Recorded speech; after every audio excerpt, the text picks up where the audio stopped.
Assalamualaikum warahmatullahi wabarakatuh. Halo semuanya. Perkenalkan, nama saya Sidki Ali dengan NIM 2014200011. Di sini saya akan menjawab pertanyaan kuis 1A. Pertanyaan yang pertama, jelaskan sejarah berdirinya asuransi syariah di Indonesia. Baik, saya akan menjelaskan sejarah asuransi di Indonesia, yaitu dimulai pada tahun 1994, di mana sejarah asuransi syariah pertama yang didirikan tepatnya pada 5 Mei 1994 adalah PT Asuransi Tafakul Keluarga yang bergerak di bidang asuransi jiwa syariah. Selain PT Tafakul Keluarga juga yang didirikan pada tanggal 5 Mei 1994 itu PT Asuransi Tafakul Umum yang bergerak di bidang asuransi umum. Nah, sebelumnya, pada tanggal 2 Februari 1994 bisa disebut sebagai tonggak sejarah dalam industri asuransi berbasis syariah di Indonesia. Di waktu itu juga PT Syarikat Tafakul Indonesia didirikan. Nah, hal tersebut dibuat sebagai bukti nyata terkait komitmen dan kepedulian terhadap apa? Terhadap pengembangan perekonomian di Indonesia berbasis syariah. Bukti perwujudan ini juga ditunjukkan untuk kemakmuran yang adil bagi seluruh masyarakat Indonesia. Pertanyaan yang kedua, yaitu sebutkan produk apa saja yang tidak diperbolehkan untuk dijalankan pada BPRS. Sebutkan alasannya. Nah, yaitu usaha yang tidak diperbolehkan atau tidak boleh dilakukan, tidak boleh dijalankan oleh BPRS adalah yang pertama, menerima simpanan berupa giro. Yang kedua, melakukan kegiatan usaha dalam valuta asing.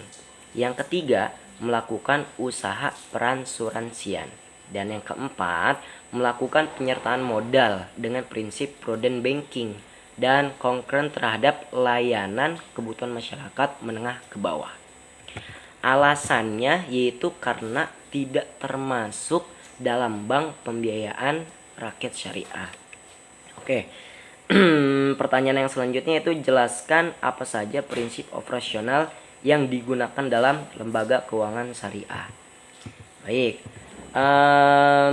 Lembaga keuangan syariah pada operasionalnya memiliki prinsip-prinsip, yaitu yang pertama, prinsip keadilan.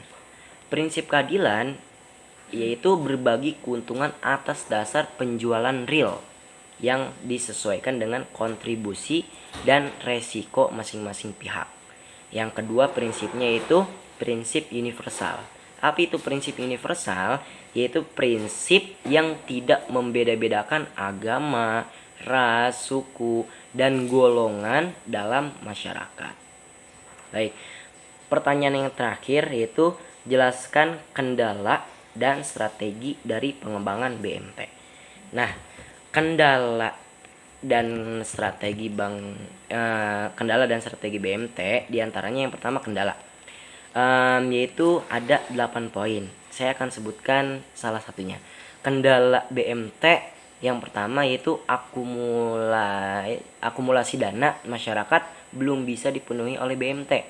Hal ini menjadikan nilai pembiayaan dan jangka waktu pembayaran kewajiban dari nasabah cukup cepat, dan belum tentu pembiayaan yang diberikan BMT cukup memadai untuk modal usaha. Strategi BMT yang pertama yaitu training dan pelatihan pada pengelola BMT. Yang kedua, melakukan inovasi baru pada produk-produknya, terutama yang dibutuhkan oleh masyarakat kalangan menengah ke bawah. Yang ketiga, optimalisasi pada fasilitas IT. Dan yang keempat, melakukan peningkatan kualitas baik manajemen sumber daya manusia dan pengelola produk.